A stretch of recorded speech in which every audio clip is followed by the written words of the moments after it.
자, 오늘은 하얀 캔버스 위에 하얀 리퀴드 화이트를 바르는 방법을 가르쳐 드리겠습니다. 그 밤노스 기법은 웨도넷 기법이라고 해서 캔버스를 촉촉하게 만들어 놓고 촉촉한 물감을 올려서 그림을 완성하는 기법입니다. 그래서 이 하얀 캔버스 위에 이렇게 하얀 리퀴드 화이트를 발라서 우리가 캔버스를 촉촉하게 만들어 줄 겁니다.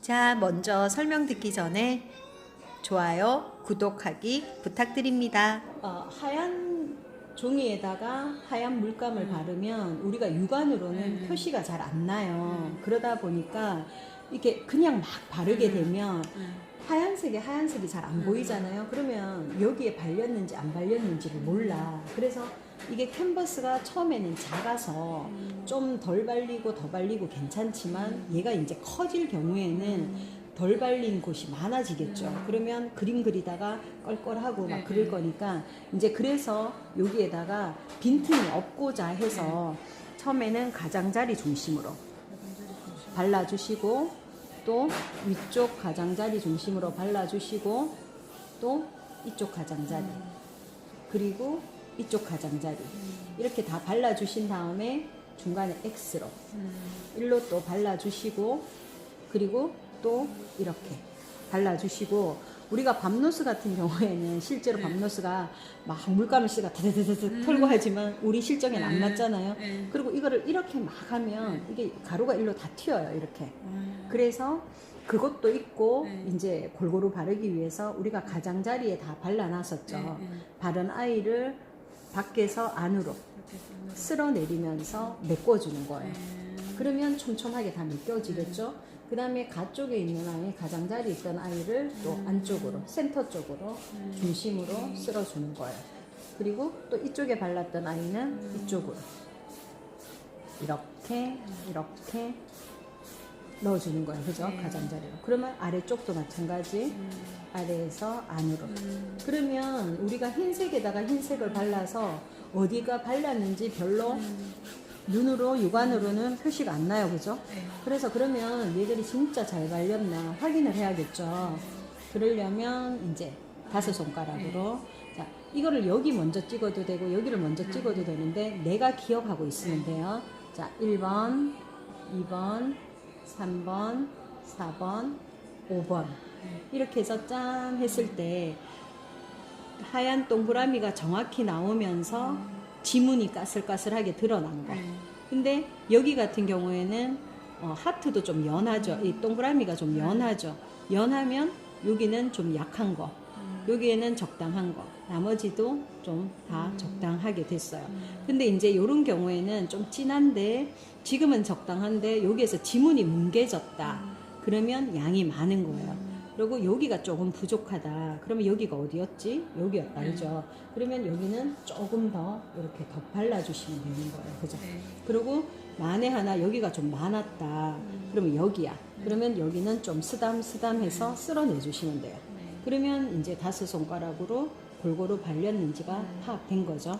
그러면 이제 제일 먼저 우리가 풍경에서 제일 먼저 해야 되는 게 뭐였죠? 배경화면을 제일 먼저 하는데 먼저 하는 게 하늘. 하늘은 우리가 하늘색을 해주는데 우리가 외국에는 진짜 파란 하늘이 익숙하지만 우리나라는 정말 청명한 가을 하늘이지 않는 이상은 하늘이 새파랗지는 않아요. 그죠? 살짝 색감을 다운 시켜줄 거예요.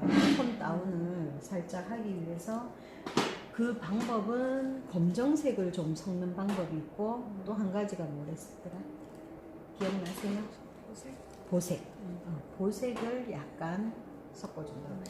이제 블랙을 약간 이렇게 섞어주고 약간 블루는 블루인데 약간 색깔이 차분한 색이 되는 거죠. 그러면 배경은 그냥 말 그대로 배경일 뿐이기 때문에 연해야 돼요. 그죠? 그래서 양을 작게 내가 쓰고자 하는 양 두들겨서 골고루 섞어주는 거예요. 섞어주고 자, 하늘은 가로예요. 가로. 그죠? 가로기 때문에 이렇게 가로로, 세로로 바르는 게 아니라 가로로 발라주고, 자, 1번, 2번, 3번, 4번, 5번 서서히 연해지는데 실제로 하늘에 계단이 나 있진 않아요. 그래서 찍어서 당겨주고, 찍어서 당겨주고, 서서히 힘 조절. 그러면서 좀 넓은, 요거만 설명하고 갈게요, 선생님. 좀 넓은 면은 이렇게. 또 아래쪽에도 넓을 수 있죠. 이렇게. 그리고 또 아래로 찍어서 당겨주고, 찍어서 당겨주고, 이런 식으로 해주는 거예요. 그리고 또 여기에도 찍어서 당겨주고. 그러면서 구름은 물방울의 덩어리체죠. 그러니까 바람에 의해서 옮겨지죠. 자, 여기에 보면 하늘이랑 구름이랑 흰 부분이 구름 들어갈 부분이라고 생각하시면 되고, 하늘과 구름이 경계가 뚜렷하죠. 그러면 이 뚜렷한 경계를 자연스럽게 풀어주는데, 그때는 이 2인치에 몇 가닥으로, 몇 가닥, 그냥 몇 가닥으로 코털을 간지리듯이 이렇게 살살 간지러 주듯이 그냥 가장자리만 풀어주는 거예요. 그러면 핵심은 그대로 두고, 그죠? 핵심의 진한 부분은 그대로 두고 흰 부분과 연결되는 이 부분만 풀어준 거예요. 그리고 여기도 살짝. 그러니까 경계지는 부분만 살짝 풀어줬어요. 나머지는 그대로 있죠. 그리고 항상 사용한 붓으로 사용하기 때문에 깨끗이 닦아주시고, 자, 밝은 부분부터 진한 쪽으로 바람에 의해 구름이 옮겨 다니듯이 바람의 방향대로 밝은 데서 어두운 데로, 이거를 여러 번 하면 밑에 우리가 발랐던 리퀴드 화이트가 올라와서 파스텔 톤이 돼버려요. 그러니까 최대한 작게 그냥 이게 끝 이러고 밤노수가 뒤돌아보고 참 쉽죠라고 하죠. 이렇게만 하면 새파란 하늘이 아니라 구름도 섞여진 자연스러운 하늘이 되는 거죠. 자, 왼쪽도 약간 쓸어준 거 너무 많이 하지. 그렇죠. 쌤이 해보도록. 깨끗한 붓이 이거구나. 자, 항상 경계가 뚜렷하게 딱 단절이 되면 안 돼요. 그래서 이렇게 스무스하게 그냥 구름이랑 하늘이랑 같이 섞여지게 자연스럽게 경계가 모호하게 자연스럽게 사라져줘야 돼요. 그죠? 이렇게 이런 식으로. 뭐 이 중간에도 이렇게 하늘이 더 들어올 수도 있겠죠. 이런 식으로. 중요한 거는 터치, 터치, 터치로 간다는 거. 그죠? 근데 이제 굵은 부분은 좀 더 넣어준다는 거. 이쪽 방향으로 오든 이쪽 방향으로 오든. 그리고 또 한 가지 중요한 거는 경계를 풀어주는 거. 그죠? 경계를 풀어주고 항상 붓을 사용했던 붓을 사용하기 때문에 깨끗이 닦아주시고 밝은 데서 어두운 데로 가볍게 쓸어주셔야 돼요. 가볍게. 그러면 우리가 흰색으로 굳이 구름을 넣지 않아도 이제 구름 부분과 하늘 부분이 이렇게 표시가 됐죠. 이렇게 자연스럽게. 그냥 봐도 이제 하늘과 구름이 구분됐어요. 근데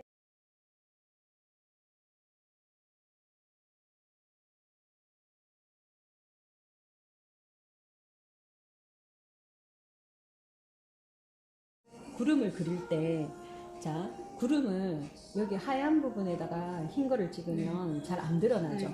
그렇다고 여기 파란 부분에다가 흰 거를 찍으면 선명하게 드러는 날 거예요. 그렇지만 이 파란색이 하얗게 만들려면 밑에 파란색이 강하니까 힘들겠죠. 그래서 구름을 할 거면 이런 경계 부분 있죠. 구름과 이렇게 하얀 부분에 하얀 것처럼 잘 드러나지 않으니까 이 경계에다가 찍어주는 거예요. 이렇게. 그러면 여기 찍은 것보다 여기 찍은 게 더 잘 드러나죠. 그러면 여기에다가 찍어서 찍고 아래쪽은 흰색을 굳이 많이 안 발라도 이렇게 구름에 헤드만 표시해줘도 구름이 시작되는 느낌이 나죠. 이렇게 해서 이런 주변 환경을 이용해서 이렇게. 그러면 끝에 살짝만 해줘도 구름이 나타나는 거죠. 그러면 여러 군데 내가 표현하고 싶은데 이렇게 하얀 부분에 한다고 안 되는 건 아니지만 이왕이면 좀 진해지는 경계 부분에 올리면 더 효과가 배가 된다는 거죠. 그러면 여기도 이왕 할 거면 여기에 찍는 것보다는 경계에다가 찍어주는 거죠. 이렇게. 그러면 까슬까슬하게 이렇게 드러날 수가 있죠. 구름이. 그리고 아래쪽으로도 슬슬 발라주고 그러면서 서서히 연해지도록. 구름은 물방울들이 모여서 생긴 덩어리이기 때문에 경계가 선명하고 뚜렷하지 않죠. 물방울이 많이 섞여진 데는 진할 것이고 물방울이 숫자가 적은 데는 연해질 것이고 그러니까 얘들은 자기 스스로 못 움직이니까 바람에 의해서 쓸려다니죠. 그러니까 바람의 방향대로 쓸어주되 진한 데서 밝은 데가 아니라 밝은 데서 쌤 요거 발라놨으니까 살짝 피해서 밝은 데서 진한 데로 쓸어주는 거예요. 이해되시죠? 이런 식으로 해서 여기는 어차피 산이 들어갈 거니까 이런 데나 다른 데 한두 개만 해보고 들어갈게요. 그치. 잘하시네. 아주 잘했어요. 그리고 항상 경계를 풀 때는 붓끝으로. 붓끝으로. 자, 이렇게 잡으면 이렇게 잡으나 똑같은데 이렇게 잡아버리면 쌤이 여기 시선이 가려가 안 보이죠. 그래서 이렇게 잡고 해야 내가 보이죠, 눈으로. 그리고 끝만 살살 이렇게 해주는 거죠. 그러면 내 눈에 보이니까. 그렇게 하고 쓸어주고. 항상 닫고 쓸어줄게요. 쓸 때는 가벼운 바람이 스치듯이 가볍게. 자, 이거 스칠 때는 얘를 이렇게 하지 말고 여기랑 수평이 되게 해서 가볍게. 너무 길게 하면 이렇게 붓이 나가는 방향이 다 드러나니까 조금만 더 가볍게. 아주 잘했어요. 자, 저기도. 그렇죠.